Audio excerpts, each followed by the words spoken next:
Você está na Forja do Estudante Aprovado e eu sou o professor Matheus Teixeira. Confira aqui os links na descrição e leia o meu livro A Arte da Aprovação, se você está lutando pela aprovação num concurso ou num vestibular. Hoje eu quero falar com você sobre descanso. É uma dúvida recorrente. Muita gente não entende a verdadeira natureza do descanso. Para que serve descansar, principalmente quando você está estudando para um concurso, para um vestibular. E existem muitas palavras dissonantes por aí. Aqui na internet você vai ver gente que diz que você não deve dormir, já do outro lado vai ter gente que diz que você tem que ter equilíbrio em tudo. Equilíbrio é tudo na vida! Equilíbrio! Equilíbrio! Se equilíbrio fosse tudo na vida, o negócio era a gente ser palhaço equilibrista no circo. Mas a gente já vai entrar nesse assunto daqui a pouquinho. Eu quero começar primeiro definindo, qual é a finalidade do descanso. Por que nós precisamos de descanso? Por que descanso é uma coisa importante? Principalmente se você está estudando para um concurso, para um vestibular. No mundo que a gente vive, essas coisas óbvias, elas precisam ser ditas. Porque todo mundo esqueceu coisas que os nossos antepassados sabiam de forma natural, de forma intuitiva. A gente precisa revê-las, relembrá-las, e uma vez relembrando, a nossa intuição se ativa novamente, a gente para de ter certas dúvidas idiotas e bobas, inclusive relativas à rotina e ao descanso. Primeiro de tudo, temos deveres. Você que estuda para o concurso, talvez não estude só para o concurso, mas também seja pai, seja marido, seja filho. Com certeza alguma coisa a mais você não é só concurseiro. Talvez você também tenha compromissos de trabalho. Então você tenha que conciliar trabalho e estudo. Ou você também estuda para uma faculdade, estuda para uma escola e está batalhando pela aprovação num concurso, num vestibular. Então existem múltiplas atividades que cobram a tua atenção. Primeira coisa. Segunda, nós não temos uma força de vontade infinita. Isso é outra doideira do nosso tempo. Que as pessoas acham que se elas verem 10 vídeos motivacionais, elas vão ter uma força de vontade infinita. Elas vão conseguir fazer o que elas quiserem, do jeito que elas quiserem, o tempo inteiro. É como se fosse uma pílula mágica. Eu assisto um vídeo motivacional, pronto. Agora eu estou muito motivado, muito animado. Eu consigo fazer o que eu quiser. Eu nunca treinei boxe na minha vida, mas eu consigo meter a porrada no Mike Tyson. Segredo. Mentira, tá? Você não vai conseguir, não. Fica tranquilo que você vai tomar muita porrada se você for fazer isso. Não é assim que funciona.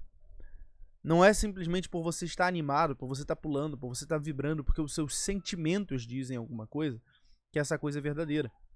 A gente nunca pode confiar nos nossos sentimentos. Mais uma coisa fundamental, necessária para a gente notar, é o seguinte. A aprendizagem não é um trabalho braçal. Ou seja, no trabalho braçal, basta você colocar esforço atrás de esforço e esse esforço acumulado traz um resultado. Agora, quando você vai para a aprendizagem, que é um trabalho intelectual, existe um outro fator, que é o fator da depuração do conhecimento. Todo mundo já passou pela seguinte circunstância. Está lá fazendo uma questão na prova e não sabe a resposta para essa questão. Vai fazer outra. Depois volta e descobre a resposta. Consegue fazer aquela questão que antes parecia impossível. Estudou, acabou de ver uma aula, acabou de estudar um determinado assunto. Não consegue fazer a lista de questões dele, aliás, nem consegue entender direito. Passa uma semana, lê um pequeno resumo, consegue fazer toda a lista de questões e acertar tudo ainda por cima, Não só faz a lista, mas faz muito bem. Por que isso acontece? O trabalho intelectual, ele tem todo um fator de depuração, de decantação, digamos assim. É como você deixa lá a água parada, na estação de tratamento de esgoto. A água chega, primeiro ela decanta, primeiro a sujeira tem que ir para o fundo. Depois você passa a água. A mesma coisa vale para o aprendizado.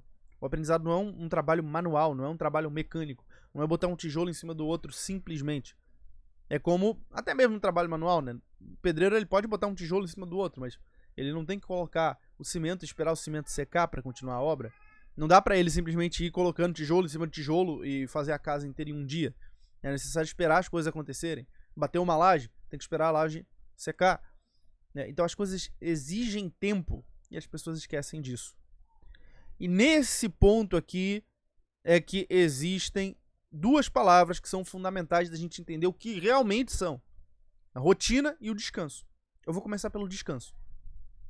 Por que nós precisamos descansar? Porque nós precisamos desse tempo para que as coisas adquiram consistência, como a massa de uma laje ou de uma parede que está sendo cimentada e embolsada. A gente precisa que a água descanse, como a água lá decantando, a sujeira vá para o fundo e sobre só a água limpa.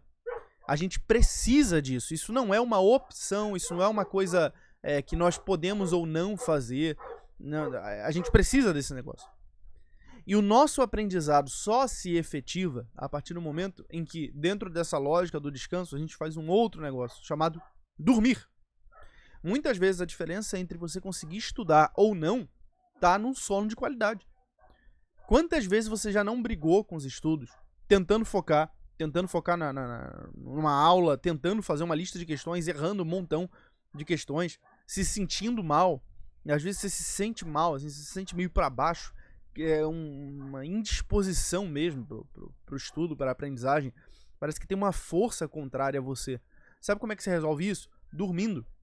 O sono cura essa indisposição. Às vezes você só precisa comer um negocinho gostoso, tirar um sono, um bom sono de noite, no dia seguinte você vai acordar renovado e vai redobrar os esforços. Ninguém escala uma montanha de uma única vez. Você escala de patamar em patamar e você vai parando para descansar. Ninguém caminha, faz uma longa caminhada de uma única vez. Você vai fazendo vários percursos ao longo do dia até que você chega lá no teu destino. Não se caminha 400 km numa tacada só. Você caminha 20, 30 quilômetros, para descansar. No dia seguinte, você caminha 20, 30 quilômetros, para descansar de novo. E assim vai. No ano passado, eu fiz uma peregrinação à Aparecida, e se Deus quiser, eu vou fazer de novo esse ano. E essa foi uma das maiores lições que eu tirei. Lições de sabedoria natural, né? Da peregrinação. O poder de você fazer as coisas de forma planejada e devagar. Sem pressa, sem afobação, sem querer sair fazendo tudo ao mesmo tempo.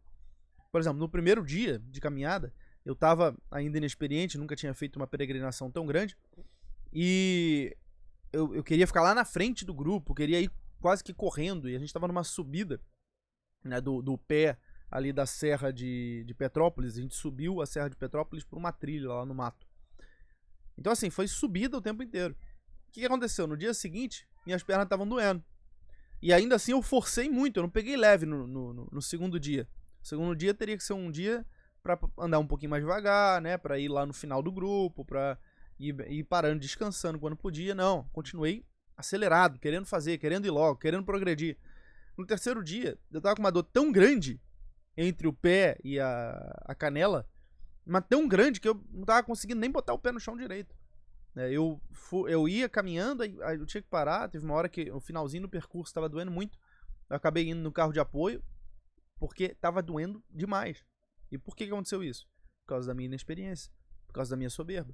Eu não respeitei o ritmo natural do descanso que eu precisava e da aceleração gradual também que a gente precisa. Muitas vezes você se lesiona nos estudos porque você não está respeitando esse ritmo natural. Você quer fazer tudo de uma vez, você quer estudar 10 horas num único dia, você quer fazer um esforço sobre-humano, aí você se cansa demais, você não tem mais aquela disposição e acaba ficando desanimado, retraído, desiste.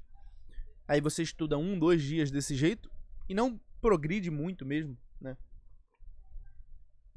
Mas que você faça essa força toda, como eu disse, o estudo depende desse tempo para poder maturar, a coisa precisa decantar, o cimento precisa endurecer.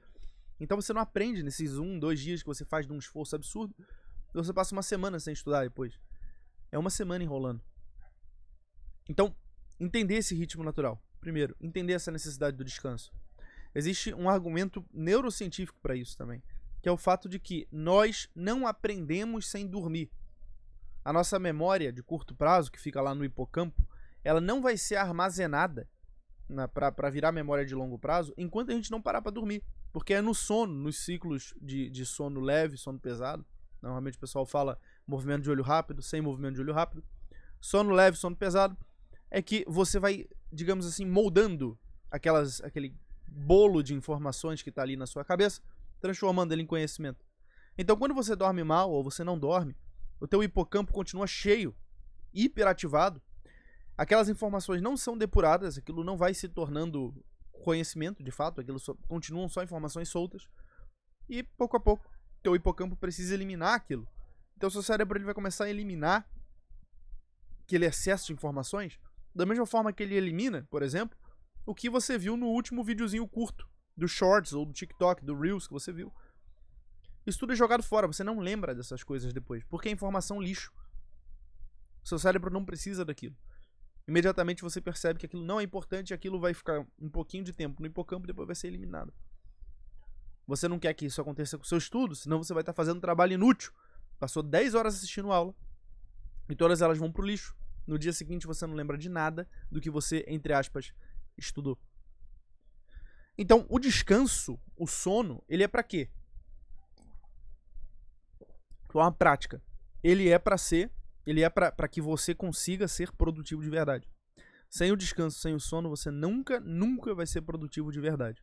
Agora, tem uma outra coisa fundamental em relação ao descanso e ao sono, que é o seguinte: se você não descansa de verdade, você está perdendo uma dimensão fundamental do ser humano, que é o seguinte: nós não fomos feitos para um trabalho inconsequente.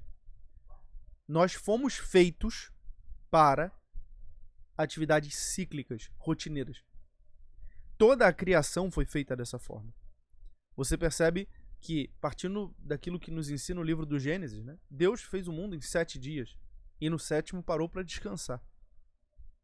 No 7º dia é o dia do desfrute.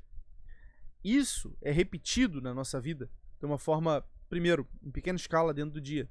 Você tem, digamos assim, 6 dias de trabalho, né, dentro de um único dia, que é o período útil. Depois você tem o 7º dia de descanso, que é quando você dorme. Na semana, né, quem segue a religião vai ter o quê? 6 dias de trabalho, de segunda a sábado, e o 7º dia, o domingo, o dia do Senhor, para o descanso. E assim vai. O 7º/8º dia, né? O 1º, 7º e 8º. A coisa é simbólica, né? É bem interessante de notar como todos esses simbolismos eles cabem. Mas estou olhando aqui do ponto de vista da religião e posso olhar para isso filosoficamente também. A gente pode olhar para isso e perceber o seguinte: o que acontece com as pessoas que desrespeitam essa necessidade que está inscrita na nossa natureza? Essa coisa que está inscrita lá no nosso coração. Pouco a pouco, aquilo... Quase que eu derrubo o computador. Aquilo pelo que elas tanto lutam, pelo que elas tanto anseiam, elas estão ali. Não, eu não quero descansar, eu quero estudar, eu quero isso, eu quero aquilo. Vai perdendo o gosto. Vai perdendo a graça. Vai deixando de ser bom. Você não queria descansar, você não queria dormir, você não queria tirar sequer um domingo para descansar, estar em família, louvar a Deus, porque você dizia que você tinha que dar tudo de si. Mas agora você não consegue sequer fazer uma horinha de esforço. Você fica ali naquela coisa sem gosto, sem sal, a vida não tem sabor verdadeiro, e sem ter esse sabor verdadeiro você não consegue progredir mais muito.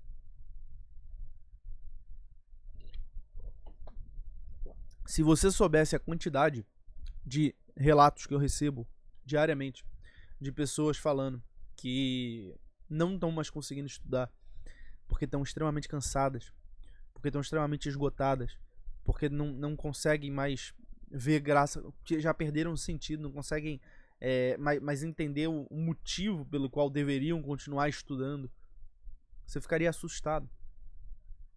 E por que isso está acontecendo? Porque estão desrespeitando isso que está inscrito na nossa natureza. Nós precisamos de ciclos, nós precisamos de rotinas, nós precisamos de atividades que se repetem. A nossa vida não é como um único esforço, um único tiro que você faz numa única direção. É mais como uma peregrinação do que como uma maratona que você corre direto, ou como uma corrida de 100 metros rasos. Ela é algo que começa e para, e nesse ciclo de começar e parar, chega até um ponto, né? Chega até um objetivo, e desse objetivo a gente vai para outro objetivo, e assim vai. É assim que nós agimos. Nós não agimos de forma única, de forma direta. A gente precisa dessa ciclicidade para funcionar direito. Então, a gente precisa olhar para a questão da rotina, que é o seguinte: você não precisa fazer tudo num único dia, nem mesmo numa única semana, nem mesmo num único mês. Você pode usar uma capacidade unicamente humana, que é a capacidade de planejamento, para poder planejar o dia seguinte, para planejar o outro dia, para sempre observar e pensar direitinho assim, poxa, o que eu vou fazer? O que eu vou fazer amanhã? E isso cria uma expectativa positiva. Quando você começa a planejar os seus dias, você começa a ter uma expectativa positiva. Não é planejar cada coisa que você vai fazer. 8h30 da manhã eu vou fazer isso, 9h30 eu vou fazer aquilo. Não, não, não. Eu tô falando de planejar no sentido de você ter com clareza quais são as metas que você quer bater no dia seguinte, ao longo de toda a semana seguinte, e assim vai. O que você quer fazer exatamente? Essa necessidade de agir com base no agir, fiz, trabalhei, parei para descansar. Trabalhei, parei para descansar. Trabalhei, parei para descansar. Isso te dá um poder absurdo. Um poder, a palavra certa é essa. Você não fica mais desesperado, você não fica mais querendo fazer tudo de uma vez e termina fazendo nada. Você passa a fazer as coisas de forma cadenciada, de forma verdadeira, de forma profunda. E com isso você vai crescendo, pouco a pouco. Né? Você vai desenvolvendo a sua capacidade de agir. E quanto mais você desenvolve essa sua capacidade de agir, mais forte você fica. Mais você é capaz de notar, por exemplo, que a aprovação no concurso não é uma coisa que você conquista no dia da prova, que depende de sorte. E ela depende muito mais do quanto que cada dia que você caminhou até lá foi bom. Basta você pegar um exemplo simples. Fiz a peregrinação à Aparecida no ano passado. Farei esse ano de novo. Se temos lá no planejamento que hoje eu tenho que andar 16 km e eu resolver andar só 8, eu não vou chegar no dia planejado. Você tá entendendo? O dia planejado, o dia da chegada na peregrinação, nada mais é do que a soma dos dias anteriores. Não tem a ver tanto com o que eu com o que eu faço no dia. O dia em si, ele é uma consequência. O dia da prova é a mesma coisa. Ele é uma consequência do que você veio fazendo até aqui. Você dominou o processo de estudos? É a equação fundamental da aprovação. Domínio do processo de estudos mais domínio da sua mente igual a aprovação. Você dominou o processo de estudos em cada um dos dias? Você dominou a sua mente em cada um dos dias? Então você vai ser aprovado. Você não fez essas coisas? Então não vai dar. Mas isso não significa que o seu trabalho foi jogado fora. Isso só significa que você precisa aprender alguma coisa nova que estava faltando. E isso não é importante só para o concurso. Tem uma importância existencial nisso, para o sentido da tua vida como um todo. Você tem que pensar, tem que entender aonde, né, que se encaixa essa importância existencial mais profunda. Beleza? Se você ainda não leu o meu livro, A Arte da Aprovação, convido para ler, porque muita coisa vai mudar na sua visão aí dos estudos e com toda certeza você vai conseguir ir mais longe. Forte abraço para você. Fica com Deus.